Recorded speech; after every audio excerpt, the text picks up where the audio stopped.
नमस्कार दोस्तों, आज 23 मार्च है और आपका हमारी वीडियो में स्वागत है। अभी हम पोस्ट वीक और प्री वीक दोनों वीक्स का मार्केट का एनालिसिस करेंगे। प्री वीक का मतलब है कि जो वीक आने वाला है 24 मार्च से लेकर 28 मार्च, इसमें मार्केट के अंदर कौन सी मेजर इवेंट है, कौन सी न्यूज है, कौन सा डाटा है जो इम्पैक्ट डाल सकता है मार्केट के अंदर। और पोस्ट वीक के अंदर हम एक ब्रीफ ओवरव्यू लेंगे लास्ट वीक क्या कुछ हुआ मार्केट। ठीक है दोस्तों, और एक फैक्टर को हम कंसीडर करेंगे कौन से वो मेजर फैक्टर है जो इस मार्केट की तेजी के अंदर पार्टिसिपेट कर रहे हैं दोस्तों। ठीक है, इसके लिए सबसे पहले हम चलते हैं चार्ट। अभी ये हमारा आ गया निफ्टी का चार्ट। निफ्टी आपको दैट इज ये 9 day moving average 21 51 day moving average से ऊपर क्लोजिंग दे चुकी है। अब नेक्स्ट एसेंड की बात करें तो निफ्टी का जो 100 डे मूविंग एवरेज जो 23,500 के आसपास है, तो वो रेसिडेंट के रूप में काम कर सकता है। उसके बाद निफ्टी की आरएसआई की बात करें तो 66 है, एक मतलब तेजी का सिग्नल दे। और आपका बैंक निफ्टी की अगर हम बात करें तो बैंक निफ्टी ने करीब 50,600 के आसपास क्लोजिंग दी है, ये भी तेज है। और अगर हम बात करें तो यहाँ पे दोस्तों मुझे आपके निफ्टी से ज़्यादा बैंक निफ्टी स्ट्रॉन्ग लगती है। उन फैक्टर को मैं साथ साथ कंसिडर करना चाह रहा हूँ। सबसे पहला फैक्टर तो जो हम कंसिडर करना चाह रहे हैं, जो आपकी निफ्टी है ना, उसने अभी तक 100 डे मूविंग एवरेज क्रॉस। दूसरा, अगर हम बैंक निफ्टी को देखें तो आपके 100 डे मूविंग एवरेज क्रॉस किया। निफ्टी का जो रिसेंट लो था वो था करीब 11 मार्च के आसपास, और आप अगर आप निफ्टी को देखोगे तो निफ्टी का आपका रिसेंट लो था 4 मार्च के आसपास। First factor. सेकंड जो फैक्टर मैं आपसे कंसीडर करना चाहता हूँ दोस्तों, निफ्टी का इस हाई से पहले का हाई था वो था 5-6 फेब के आसपास, और ये हाई था 23,800 के आसपास। वहां से निफ्टी अभी करीब 450 पॉइंट के आसपास डाउन है। और बैंक निफ्टी का अगर आप देखोगे 7 फरवरी के आसपास का इसका इससे पहले का हाई था। अब क्लोजिंग बेस पे देखे तो ये इसको क्रॉस कर चुका है। अब क्लोजिंग बेस पे देखे तो पीछे दैट जो हाई था 50,500 के आसपास था, और अभी निफ्टी ने क्लोजिंग दी है 50,600 के आसपास, दैट इज उसको क्रॉस करके क्लोजिंग दे चुकी है। ठीक है दोस्तों, एक जो वन मोर फैक्टर मैं आपसे डिस्कस करना चाह रहा हूँ, थोड़ा लेटर करना चाह रहा हूँ। ठीक है, और अभी अगर हम देखें तो यहाँ पे वीकली कैंडल के बेस पे, वीकली ये एक वीक की एक कैंडल है।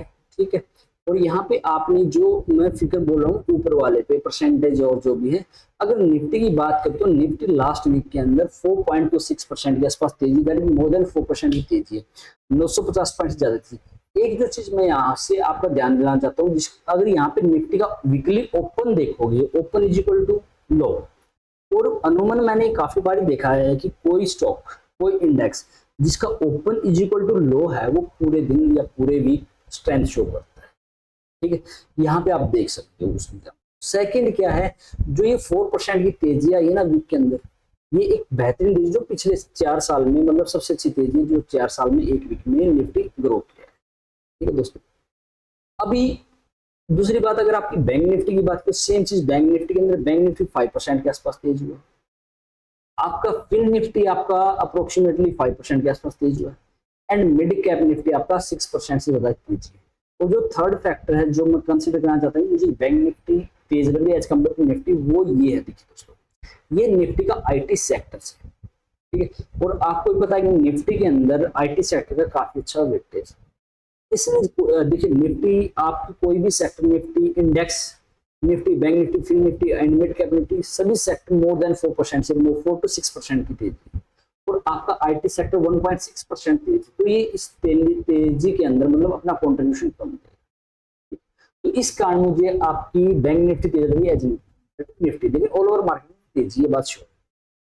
सेकंड, अगर यहाँ पे अगर हम रेसिस्टेंट की बात करते हैं निफ्टी के ऊपर करंट लेवल पे, तो निफ्टी के अंदर जो तेजी है वो अभी 23,500 के ऊपर अच्छा खासा। ठीक है, और दूसरी बात, अगर हम यहाँ पे देखें तो सीपीआर डाटा के बेस पे भी, और ये हमारा आ गया 15 मिनट, जो ये एक दिन का भी अगर आपको सीपीआर के नीचे क्लोजिंग देती है, ठीक है, तो हम उस टाइम पे अपनी पोजीशन को देखेंगे कि हमने क्या कुछ करना, क्या कुछ, जैसे निफ्टी अभी सीपीआर से ईच एंड एवरी डे क्या है ऊपर क्लोजिंग।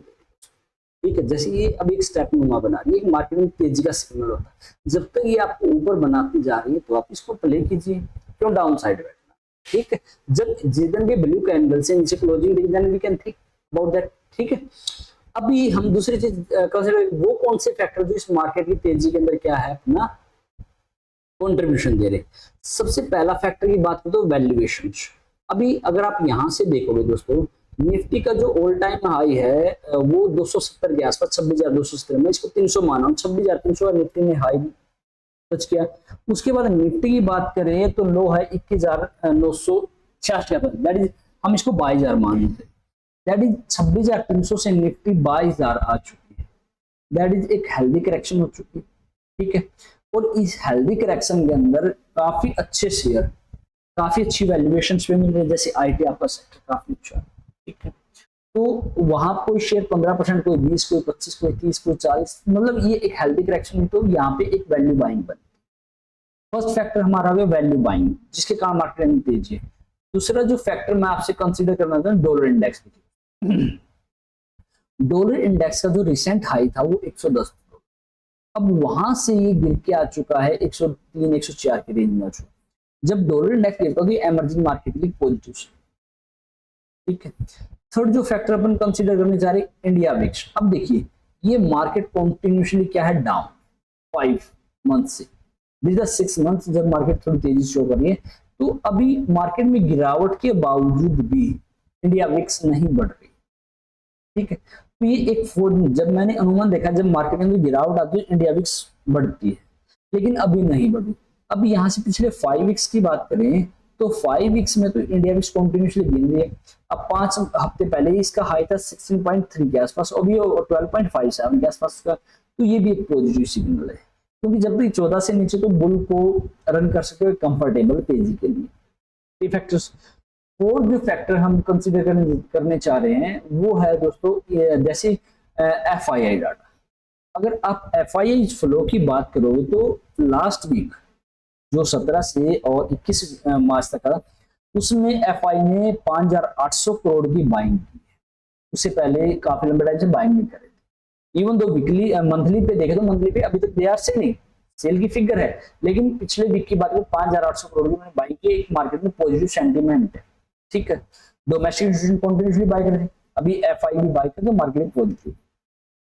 ठीक है दोस्तों, एक फैक्टर जो मैं आपसे कंसीडर करना चाह रहा हूं वो है एक्सपेक्टेशंस, इसके रिगार्डिंग इंटरेस्ट रेट के रिगार्डिंग जो RBI की अप्रैल में मीटिंग होनी है मॉनेटरी पॉलिसी की, उसके में क्या है कि जो इंटरेस्ट रेट कट की एक्सपेक्टेशन बढ़ी, उसके पीछे रीजन क्या है, ग्रोथ अपनी अच्छी आ रही है। दूसरी बात, जो अपने पास डाटा है, जैसे एडवांस टैक्स कलेक्शंस का है, CPI का डाटा है, दोनों फेवरेबल आए, तो इसके कारण क्या मार्केट में इंटरेस्ट रेट को कट को लेके एक्सपेक्टेशन बढ़ी, जो मार्केट पॉजिटिव सिग्नल है। तो ये ऑल आउट पॉजिटिव सिग्नल थे जो, ठीक है, और रिजल्ट भी ठीक बता रहे आएगी, तो ये मार्केट के अंदर क्या है जिसके कारण मार्केट में तेजी आ रही।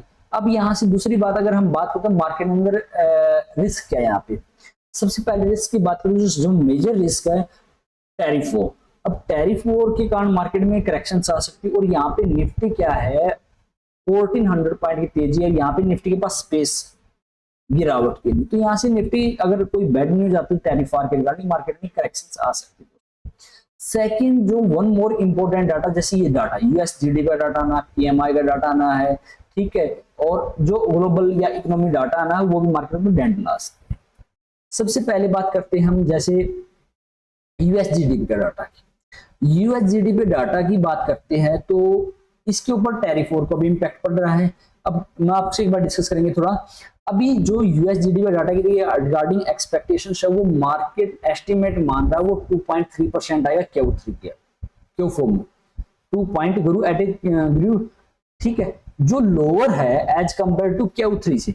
जो वहां पे US की GDP Q3 में ग्रो हुई थी 3.1% के आसपास, और अभी जो मान रही है दिसंबर तक की एक्सपायरी के मंथली जो है, उसमें की US GDP का जो ग्रोथ हुई वो 2.3 के आसपास हुई। और एक फैक्टर जो मैं आपसे, जो 25 में US की GDP का जो फोरकास्ट किया जा रहा था कि पहले माना जा रहा था कि वो 2.1% से बढ़ेगी, लेकिन अभी क्या है कि जो FMCG के मेंबर थे उन्होंने कहा कि US की GDP में स्लो डाउन आ सकता है, जिसके कारण क्या 2025 में US की इकोनॉमी 1.7 से बढ़ेगी, जो पहले 2.1 का अनुमान लगा रहे थे। ये भी क्या है एक मार्केटिंग डेंट है। ठीक है दोस्तों, अब ये सारा क्या हो रहा है, यूएस टैरिफ वार के कारण हो रहा है। अब टैरिफ वार के कारण क्या है, जैसे अभी जो ये मीटिंग हुई थी लास्ट वीक, उसमें एफएमसीजी के अंदर एक डाटा निकल के आता कि वहां पे जो मेंबर थे इससे पहले, कि उसमें से टैरिफ वार से पहले कि 19 मेंबर थे, 19 मेंबर मान रहे थे कि 19 में से 5 मेंबर मान रहे थे कि यूएस के अंदर टैरिफ वार के कारण क्या है, थोड़ी सी स्लो डाउन हो सकती इकोनॉमी। लेकिन अभी जो लास्ट मीटिंग है उसमें 18 में से 19 बंदे ये मान रहे हैं कि इसके कारण स्लो डाउन होगी, और उन्होंने अपनी जो ग्रोथ का फोरकास्ट है जो इवन दो 2025 में 2.1 से घटा के 1.7 कर दिया, और इवन दो 2026 एंड 27 के लिए भी उन्होंने अपनी क्या है ग्रोथ को काटा है। ठीक है, इसके साथ साथ हमने जो अदर डाटा आने वाले जैसे पीसी का डाटा आना है, जॉब्स का डाटा आना है, ठीक है, इन डाटा पे भी आपने नजर रखनी। और एक जो मेजर डाटा आएगा जो जर्मनी उसकी क्या है मॉनेटरी पॉलिसी की मीटिंग का क्या है ना डिसीजन, वो आनी मिनट्स आनी दोस्तों, बैंक ऑफ जापान। ठीक है, ये मॉनेटरी पॉलिसी मीटिंग आएगी कब, ये आएगी अपने ट्यूजडे को। और जो ये जीडीपी का डाटा आना है, पीसी का डाटा आना है, ठीक है, रियल कंज्यूमर स्पेंडिंग का डाटा, ये अपना थर्सडे को आप फोकस कीजिए, जिसका इंपैक्ट अपनी मार्केट पे हमें देखने मिलेगा फ्राइडे के अंदर दोस्तों। ठीक है दोस्तों, उसके बाद की अगर हम बात करें तो अब अपना डोमेस्टिक डाटा की बात, ठीक है, अपनी इकोनॉमी में अगर बात करें तो एक तो आएगा अपना पीएमआई का डाटा। पीएमआई का डाटा जो आएगा अपना वो एक्सपेक्टेशन से मार्केट में वो बढ़ के आएगा 56.3% से और 59 के आसपास होगा दोस्तों। और जब ये बढ़ गया तो मार्केट के लिए एक पॉजिटिव सिग्नल होता है। ठीक है, और उसके बाद क्या है अपना आना 28 मार्च को जो डाटा ना फोन एक्सचेंज के रिगार्डिंग की अपना कितना रिजर्व है 21 मार्च तक। ठीक है, ये आएगा। उसके बाद एक जो हमने एफआई फ्लो की बात की जो लास्ट वीक है, एफआई ने 5,819 करोड़ की बाइंग करी है। दूसरी बात अगर ऑल और मंथ टू मंथ देखें तो एफआई ने 19,412 करोड़ की सेलिंग करी दोस्तों। ठीक है, अभी डोमेस्टिक इंडस्ट्री तो अपना बाय करे 4,300 करोड़ की लास्ट वीक में किया, ऑल ओवर इस मंथ में अभी तक क्या है 10,738 करोड़ की बाइंग कर चुके। ठीक है, और डॉलर इंडेक्स के बारे में हम डिस्कस कर चुके, $110 से कितना आ चुका है, $104 पे आ चुका है मार्केट में, क्या एक अच्छी न्यूज है।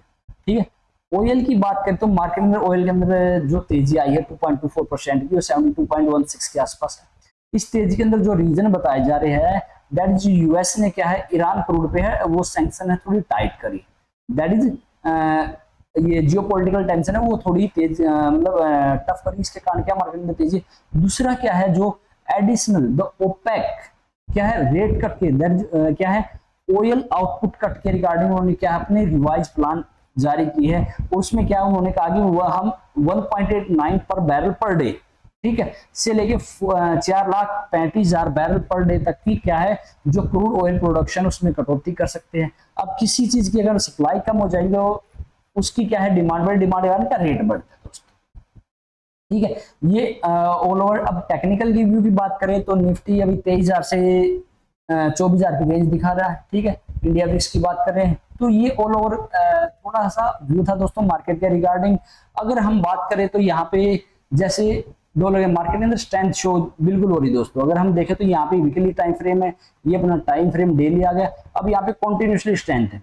अब हमने क्या जब तक हम अपनी स्ट्रेंथ को प्ले करेंगे जब तक ये अपने सीपीआर से ऊपर क्लोजिंग दे रहा है, सीपीआर को रिस्पेक्ट, जिस टाइम पे जिस दिन भी इसने सीपीआर से नीचे इसने क्लोजिंग दी तो हम क्या है या सीपीआर से नीचे तो हम अपनी पोजीशंस को लॉन्ग को वाइंड अप करेंगे और हम उसके बाद न्यूट्रल होकर अपना देखेंगे व्यू।